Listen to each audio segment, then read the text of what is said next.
تو تصور ہے اس کے اوپر ذرا آپ سوچیں. بات آ گئی ہے تو آپ سے عرض کر دوں کہ امام اعظم ابو حنیفہ جانتے ہیں نا آپ, حنفی المسلک ہے. کسی سے آ کے سوال کیا کہ اے امام, اگر نماز کے دوران بھول کر ہم 2-3 رکعت پڑھ رہے ہیں, دوسرے قاعدے میں بھول کر درود پڑھ لیا تو نماز ہو جائے گی ویسے ہی؟ تو کہا نہیں, سجدے سہو لازم ہے. امام اعظم کا فتویٰ ہے. تو امام حنبل سے کسی نے پوچھا تو کہا نہیں, ضرورت نہیں سجدے سہو کی, اگر بھول کر درود پڑھا نماز ہو جائے گی. دیکھیں کانٹراڈکشن ہے. آج کل علماء کے اختلاف کو لوگ گمراہی سمجھ رہے ہیں, نادان. بھئی ائمہ فقہ میں جب اختلاف ہو سکتا ہے تو آج کی کسی گلی کی یونیورسٹی کے شخص سے اگر کسی مشائخ زادے نے, کسی عالم نے اختلاف کر لیا تو کیا بری بات ہو گئی, ہے کہ نہیں؟ امام اعظم کے شاگردوں نے امام اعظم ابو حنیفہ سے اختلاف کیا ہے. اختلاف ہی تو علم ہے. علم جاننے کے لیے اختلاف کرنا پڑے گا, پھر اس میں ریزننگ آئے گی, پھر وجوہات آئیں گی. یہ بہت دقیق ٹاپک ہے, انشاءاللہ اس پر کبھی اور گفتگو ہوگی. تو امام اعظم نے کہا کہ درود اگر بھول کر پڑھو تو سجدہ سہو کرنا پڑے گا. سوئے حضور خواب میں تشریف لائے اور پوچھا کہ اے ابو حنیفہ یہ کیا کروایا؟ کہا یا رسول اللہ میں نے کیا کیا؟ تو کہا کہ تو نے نماز میں مجھ پر اگر کوئی بھول کر درود پڑھے تو تو نے کہا کہ سجدے سہو اس پر لازم ہے, سجدے سہو کرنا پڑے گا. درود تو مجھ ہی پر پڑھ رہا تھا, کسی اور پر تو نہیں. بھول کر بھی پڑھ رہا تھا تو مجھ پر ہی پڑھ رہا تھا نا, تو نے کیوں کروایا؟ تو قربان جائیں امام اعظم ابو حنیفہ کے عقیدے اور محبت رسول کے جذبے پر. کہنے لگے یا رسول اللہ بات صرف اتنی سی ہے, نعمان بن ثابت یہ نہیں چاہتا تھا یا رسول اللہ کہ کوئی آپ پر درود پڑھے اور وہ بھی بھول کر پڑھے. نماز میں درود آپ پر پڑھے اور آپ کے تصور کے بغیر پڑھے یا رسول اللہ. اسی لیے تو حضور مسکرائے. دیکھیں اختلاف انہوں نے بھی کیا, امام حنبل نے کہا ہو جائے گی, لیکن ان کا عقیدہ کیا تھا, ان کا نظریہ کیا تھا, اس پر غور کریں. تو پتہ کیا چلا کہ نماز پڑھ رہے ہیں, خدا کے تصور ہے مصطفیٰ کا, اور اگر نہ ہو تو پھر نماز ہی قبول نہیں حنفی المسلک لوگوں کے لیے. تو یہ ہے حب رسول. تو دوستو انسان کی جو تخلیق ہے اس کی کئی وجوہات ہیں, اور سب سے امپورٹنٹ جو اللہ رب تبارک و تعالیٰ نے حضرت انسان کی تخلیق کا جو کانسیپٹ بتایا ہے, وما خلقت الجن والانس الا لیعبدون, ہم نے تمہیں پیدا نہیں کیا جنوں اور انسانوں کو سوائے اس کے کہ وہ ہماری عبادت کریں. اور عبادت کیسی کریں؟ عبادت ایسی کریں کم از کم جو احسان کی تعلیم میرے اور آپ کے نبی پاک علیہ الصلوۃ والسلام نے دی ہے. ایسے نہیں کہ جب جالی آئے نماز پڑھے چلے گئے. عمومی طور پر میں دیکھتا ہوں نوجوانوں کو بڑی جلدی ہوتی ہے. وَكَانَ الْإِنسَانُ يَجُولَ, اللہ نے فرمایا انسان تو بہت زیادہ عجلت پسند ہے. تیز نماز پڑھے بھاگ گئے. ارے بھائی اصل کام تو یہ ہے آپ کا.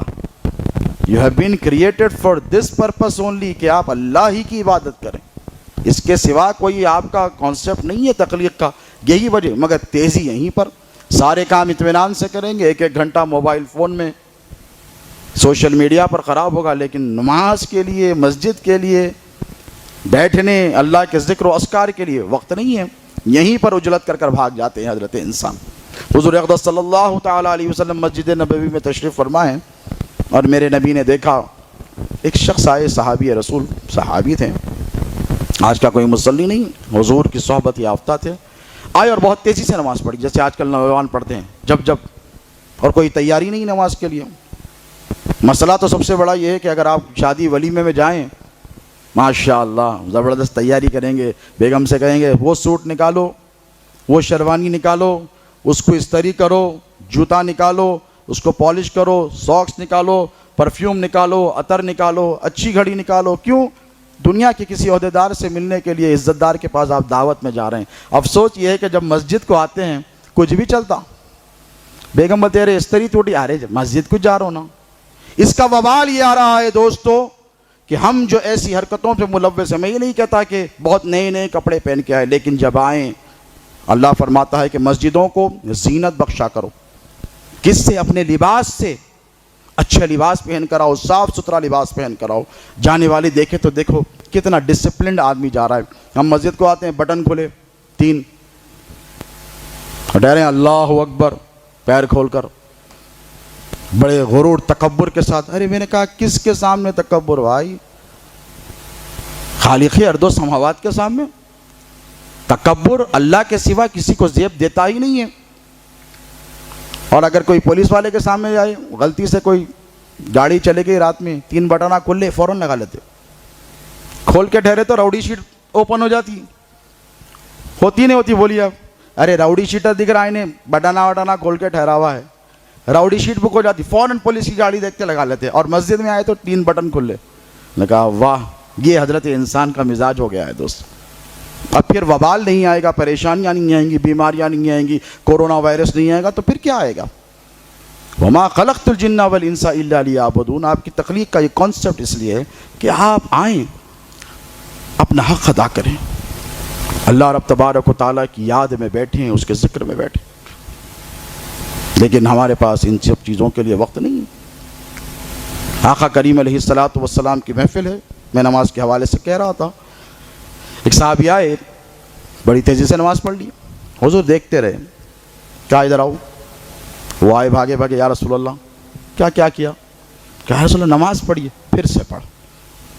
کیا کہا حضور نے؟ پھر سے پڑھ. یہ نہیں کہا کہ یا رسول اللہ پڑھ تو لیے, پھر سے کیوں پڑھوں. کہا گئے پھر پڑھی, پھر پڑھ کر آئے, پھر بلایا, ادھر آ. آئے, کہا یا رسول اللہ اب کیا ہوا؟ پھر سے جا کے پڑھ. تو سمجھ گئے کہ کوئی گڑبڑ ہو رہی ہے, بولنے کی ضرورت نہیں پڑی, حاجت نہیں آئی. یہ دیکھیے تعلیم کا طریقہ تھا. ہمارے پاس اگر کوئی غلطی کرے, یہ غلطی ہے, غلط کام کر رہے ہیں آپ, نکل جاؤ یہاں سے. ارے کوئی طریقہ ہے؟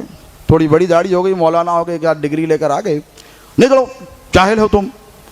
ایسا تھوڑی طریقہ ہے اسلام, ایسے تھوڑی پڑھا. حضور نے تو جاہلوں کو سینوں سے لگایا, شرابیوں کو, زانیوں کو, قاتلوں کو سینے سے لگایا. میرے نبی پاک علیہ الصلوۃ والسلام کا عفو, درگزر, اخلاق کہاں چلے گیا ہمارے پاس سے یہ سب چیزیں. وہ صحابی رسول تھے, سمجھ گئے کہ میں نے نماز میں کوئی گڑبڑ کی ہے, سوچا, اپنا محاسبہ کیا کہ مجھ سے کیا غلطی ہوئی. تو سمجھے کہ یہ بہت تیزی سے نماز پڑھ رہے تھے, ہو سکتا ہے رسول اللہ کو یہ میرا عمل پسند نہیں آیا. ٹہر ٹہر کر آرام سے نماز پڑھی. پھر آئے رسول اللہ, اب کہا اچھا بیٹھ جا. بیٹھ گئے تو حضور نے صحابہ سے مخاطب ہو کر ارشاد فرمایا کہ نماز پڑھو تو سکون اور اطمینان سے پڑھو, ایسا مت پڑھو کہ جیسے مرغ زمین پر ٹھونگ مارتا ہے. آپ نے دیکھا مرغ کو ہزاروں دانے آپ ڈال دیں اس کے سامنے, ایسے تیزی سے منہ مارتے رہتا ہے, ایک ایک سیکنڈ میں, ملی سیکنڈز میں اس کی کئی چونچ پڑتی رہیں گی. تو حضور نے فرمایا ایسے نماز نہ پڑھو جیسے مرغ زمین پر ٹھونگ مارتا ہے, بلکہ ایسے نماز پڑھو کہ جب تم قیام کرو اللہ اکبر کہہ کر ٹھہرو تو اس کا حق ادا کر دو. حق ادا کرنا کیا ہوا؟ آپ کہیں گے حضرت کوئی معرفت کی باتیں کر رہے ہیں. میں معرفت کی بات نہیں کر رہا ہوں, سمپل بات. حق ادا کرنے کا مطلب کہ یہ جب آپ قیام کریں, نماز کے لیے ٹھہریں, تو آپ قیام میں جب ٹھہریں تو آپ کے دل میں ایک سگنل آنا چاہیے. دل یہ کہنا چاہیے کہ ہاں میں نے دل کھول کر قیام کا حق ادا کر دیا ہے. یعنی دل آپ کا مطمئن ہونا چاہیے قیام کے ساتھ, جیسا ٹہرنا چاہیے. میں بیٹا رکوع میں گئے, ایسے اٹھ جاتے ہیں. حضور نے فرمایا رکوع میں جاؤ تو پھر رکوع کا حق ادا کرو آرام سے, سجدے میں جاؤ تو سجدے کا حق ادا کرو. جب یہ آپ حقوق ادا کریں گے تو آپ کی نماز بھی قبول ہوگی, اور جو نماز کے فیوز و برکات ہے, ظاہری اور باطنی, دکھنے والے نہیں دکھنے والے, ان سب کا آپ کو حصول ہوگا. تو یہ چند ایسی باتیں ہیں جس پر ہم کو عمل اور فکر کرنے کی بہت زیادہ ضرورت ہے دوستوں.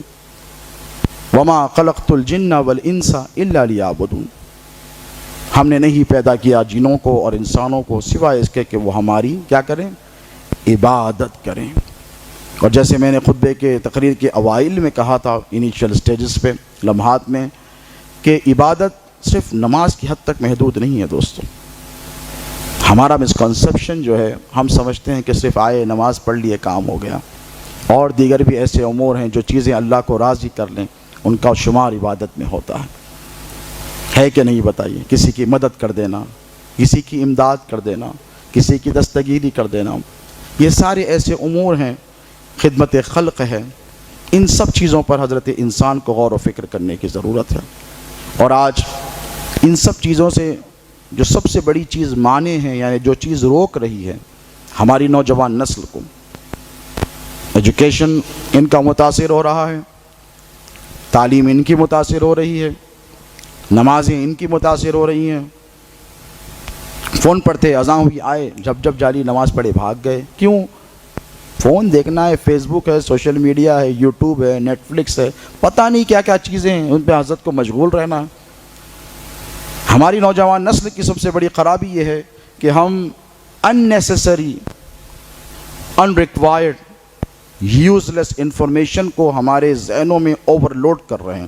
میرے جملوں کو آپ غور کریں، یوزلیس انفارمیشن، یوزلیس نالج، غیر معنی علم، غیر معنی علم جو نفع نہیں دیتا، جس کا کوئی فائدہ ہی نہیں ہے، ہم اسے حاصل کر رہے ہیں۔ اور جن چیزوں کا فائدہ ہے، جن کی طرف اللہ نے آپ کو بارہا دعوتیں دی ہیں، آپ اس پر فکر ہی نہیں کرتے، غور ہی نہیں کرتے۔ یعنی جو انفارمیشن آپ کو فیس بک کے ذریعے مل رہی ہے، امریکہ میں، یورپ میں ریسرچ ہوئی ہے کہ یہ جو سوشل میڈیا کے جو اپلیکیشنز ہیں، بالخصوص نوجوان غور سے سنیں، فیس بک وغیرہ، یہ حضرت انسان کے دماغ کا ایک حصہ میموری کا انہوں نے کیپچر کر لیا ہے۔ آپ کو پتہ ہے، کیپچر کر لیا ہے۔ یہ جو دماغ میں اللہ رب تبارک و تعالیٰ نے یہ صلاحیتیں عطا فرمائی ہیں کہ ہزاروں نہیں لاکھوں کروڑوں چیزیں یاد رکھ سکتا ہے، ایک پل میں ریکال کر سکتا ہے۔ اب یہ ویک ہوتا چلا جا رہا ہے، کیوں؟ فیس بک آ کر بیٹھ گیا ہے۔ آپ کے سب subconscious part of the brain میں ایک حصہ لے کر زمین پر، جیسے انگریز آ کر ہندوستان پر قابض ہو کے بیٹھ گئے تھے، جیسے حجاز مقدس میں نجدیاں قابض ہو گئے ہیں۔ بھئی ان کا تو لینا دینا نہیں تھا، حجاز کے باہر کے ہیں، وہ حجاز کے نہیں تھے، حجاز والے تو الگ تھے، مکہ مدینہ اور یہ جدہ کا جو یہ الگ ایریا تھا، نجد الگ ایریا تھا۔ ٹھیک اسی طریقے سے آ کر یہ بیٹھ گئے ہیں، فیس بک بیٹھ گئے، اپلیکیشن بیکار، یوزلیس نالج۔ اس کا نقصان کیا ہو رہا ہے؟